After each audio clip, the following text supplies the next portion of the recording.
Hello friends, नमस्कार friends. आज हम हल करने वाले हैं एक्सरसाइज 1 का 1.6 को। इससे पहले देखेंगे कि 1.1, 2, 3, 4, 5 हमने यहाँ पर सोल्व करवा दिए हैं। ठीक है, तो 1.6 में बोला गया है संख्या अनुक्रमों में संबंध। तो ये सभी आपने यहाँ पर पहले ही पढ़ चुके हैं। ठीक है, तो डायरेक्ट यहाँ पर आइए, प्रश्न पर हम चलेंगे। बोला गया है ये पता करना है। ठीक है, क्या पता करना है? समबाहुभुजों के प्रत्येक आकार अनुक्रम में भुजाओं की संख्या ज्ञात कीजिए। ठीक है, आपको कौन सी संख्या अनुक्रम प्राप्त होता है? समबाहुभुजों में प्रत्येक आकार के अनुक्रम, आकृति एवं कोण विषय में आप क्या कहेंगे? क्या आपको वही संख्या अनुक्रम प्राप्त होता है? क्या आप स्पष्ट कर सकते हैं कि ऐसा क्यों होता है? तो चलिए समझते हैं पहले को। तो देखेंगे यहाँ पर पहले नंबर को। सबसे पहले समबाहुभुज है ना, तो सबसे पहले समबाहुभुज क्या होता है? त्रिभुज जिसकी तीनों भुजा आपस में समान होती है, तो 3। आगे एक जोड़ेंगे तो 4 आ जाएगा। फिर आगे एक जोड़ेंगे तो 5, 6, 7। ये सभी संख्याएं हमारी क्या है? गणन।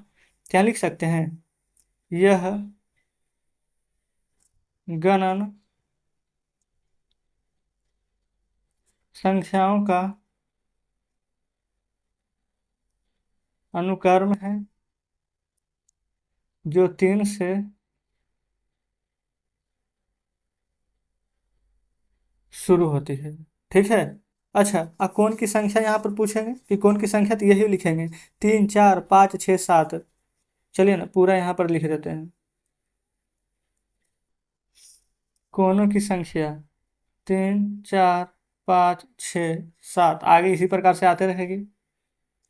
तीसरा में बोला क्या गया था कि कौन सा अंक, क्या आपको वही अनुक्रम प्राप्त होगा जो स्पष्ट करेंगे? तो हाँ।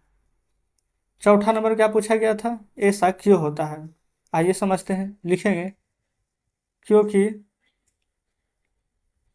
किसी भी बहुभुज में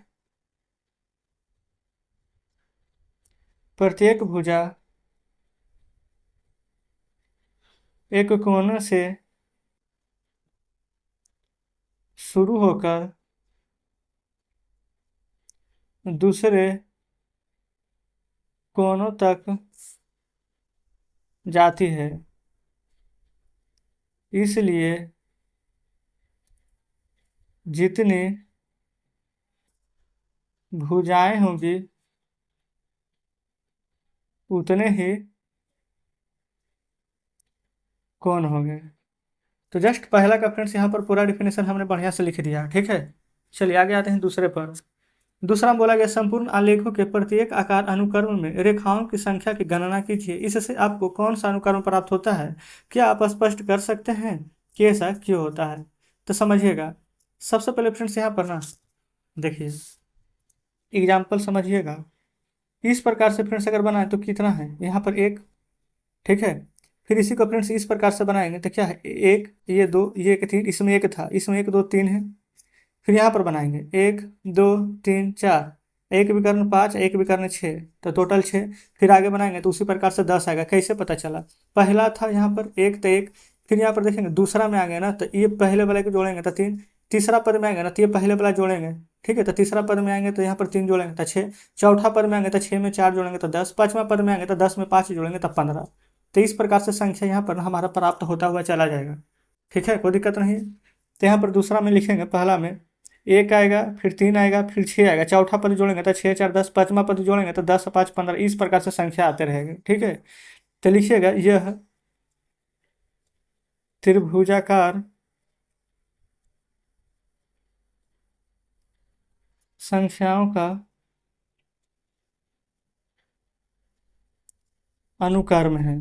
ऐसा क्यों होता है? तो लिखेंगे ऐसा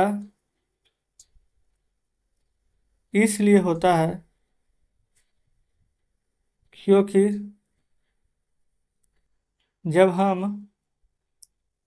हर दो बिंदुओं को जोड़ते हैं तो यह अनुक्रम प्राप्त होता है। तो देखेंगे इस प्रकार से दूसरा फ्रेंड्स हमारे यहाँ पर कंप्लीट हो जाता है। ठीक है, चलिए चलते हैं अगले पेज पर। देखेंगे यहाँ पर तीसरा नंबर को। बोला गया था कि ढेरित वर्गों के अनुक्रम को प्रत्येक आकार में कितने छोटे वर्ग हैं, इन्हें कौन सा अनुक्रम प्राप्त होता है, क्या आप स्पष्ट कर सकते हैं कि ऐसा क्यों होता है? तो ढेरित त्रिभुज के बारे में, ये वर्ग के बारे में हमने कल पढ़ रखा है। पहला हम देखेंगे इसी में होता था 1, 4, 9, 16, 25 डॉट डॉट डॉट। ऐसा क्यों होता है? 1 का वर्ग, 2 का वर्ग, 3 का वर्ग, 4 का वर्ग, 5 सभी का वर्ग होता है। ठीक है, तो लिख देंगे क्योंकि यह वर्ग संख्याओं का अनुक्रम है। ऐसा क्यों होता है? तो क्योंकि हर, लिखिएगा, क्योंकि हर नई आकृति में अन्य वर्ग जुड़कर नया वर्ग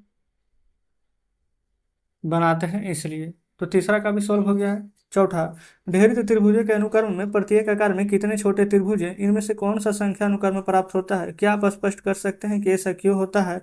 संकेत, अनुक्रम के प्रत्येक आकार में प्रत्येक पंक्ति में कितने त्रिभुज हैं? तो सेम टू सेम ना, यही बड़ा क्वेश्चन है। जैसे यहाँ पर 1, 4, 9, 16, 25 लिखे हैं ना, तो 1, 4, 9, 16 इसी प्रकार से आगे संख्या आते रहेगी। लिखेंगे यह वर्ग संख्याओं का अनुक्रम है, अनुक्रम लिखेंगे इस प्रकार से, सही है। दूसरा नंबर लिखेंगे ऐसा क्यों होता है, जो क्योंकि हर बार एक बड़ा त्रिभुज, यहाँ पर देखेंगे फर्क क्या है, इसमें वर्ग था तो एक वर्ग बनता था जुड़कर, लेकिन यहाँ पर त्रिभुज है तो लिखेंगे एक बड़ा त्रिभुज प्राप्त करने के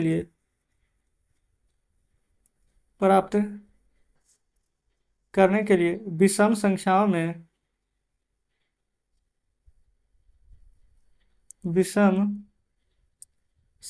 में त्रिभुजों को जोड़ने से यह पैटर्न प्राप्त होता है। तो इस प्रकार से चौथा भी हमारा कंप्लीट हो जाता है। पांचवा नंबर को देखिएगा। बोला गया कोच हिमकरण वाले अनुक्रम में एक आकार से अगला प्राप्त करने के लिए रेखाखंड को बोला गया है कि एक गतिज भार से प्रतिस्थापित करना पड़ता है। जैसे से इससे अधिक बार लिया जाता है, वैसे ही परिवर्तन अत्यधिक छोटे छोटे रेखाखंडों के साथ छोटे छोटे तथा अधिक छोटे हो जाते हैं। ठीक है, तो हिमकरण यहाँ पर बोला गया प्रत्येक बार कितने रेखाखंड होते हैं, यही एग्जाम्पल दिया गया 4 के घात का गुणा इस प्रकार से है। तो बोला गया है कि यह अनुक्रम सारणी में नहीं है, इस प्रकार से बताया गया। देखेंगे 3, 12, 48 है ना, समझिए। कल वैसे फ्रेंड्स हम ये वाला बता चुके थे, है ना, पांचवा के पहला 3, 12, 48, फिर 4 गुना करेंगे तो 4, 4 8 32, 4 चौ 16, 3 19 192। तो यही संख्या आगे प्राप्त हो जाएगी। तो यहाँ लिख दीजिएगा कोच हिमकरण में हर आकृति अगली भुजा की 4 गुने होती है या बढ़ती है, लिख देंगे। ठीक है। दूसरा, कोच हिमकरण में रेखाखंड की संख्या पूछा गया ना, तो लिख देंगे रेखाखंड की संख्या क्या होगा, 3 गुना 4 के पावर n। जितना n बढ़ेगा 1, 2, 3, 4 इससे मल्टीप्लाई करते चलेंगे। ठीक है, तो लिखेंगे यहाँ पर हर एक में। ठीक है, या फिर लिख दीजिए हर एक रेखा को 4 नई रेखाओं में बदला जाता है। तो जस्ट इस प्रकार से फ्रेंड्स यहाँ पर पांचवा नंबर का दोनों प्रश्न हमने सॉल्व कर लिया है। वैसे देखेंगे ये वाला हम कल बताए थे ना, ये सभी देखेंगे समबाहुभुज, संपूर्ण आलेख, ढेरित वर्ग, ढेरित त्रिभुज, कोच हिमकरण, सभी हमने वैसे भी कल बता रखा है। अच्छा, यहाँ पर देखेंगे नीचे सारांश दिया गया है। सारांश कहने का मतलब है कि समझिए पूरा बुक में जो जो मेन मेन यहाँ पर मतलब कि समझिए कैसे महत्वपूर्ण तथ्य होते हैं वही बताया गया है कि गणित पैटर्न की खोज उन पैटर्नों के अस्तित्व के स्पष्टीकरण के रूप में देखा जा सकता है। आप चाहें तो इसको बढ़िया से पढ़ सकते हैं। तो आज फ्रेंड्स अध्याय 1 का सभी प्रश्न हल कर दिए हैं, 1 से लेकर के 1.6 तक। कल से यहाँ पर देखेंगे चैप्टर 2 रेखाएं और कोण, यहाँ पर जो कि हम शुरू करेंगे। तो आज का सेशन कैसा लगा कमेंट बॉक्स में जरूर से बताएंगे। क्या अध्याय 1 आप सभी बढ़िया से समझे हैं कि नहीं। अगर आपको फ्रेंड्स हमारा सेशन बढ़िया लगा है, सभी प्रश्न बढ़िया से समझे होंगे, तो वीडियो को लाइक और चैनल को सब्सक्राइब जरूर से कर दीजिएगा। अगर कुछ कहना होगा तो कमेंट बॉक्स में जरूर से बताइएगा। तो ठीक है फ्रेंड्स, मिलते हैं आपसे कल नेक्स्ट वीडियो में नेक्स्ट चैप्टर के साथ।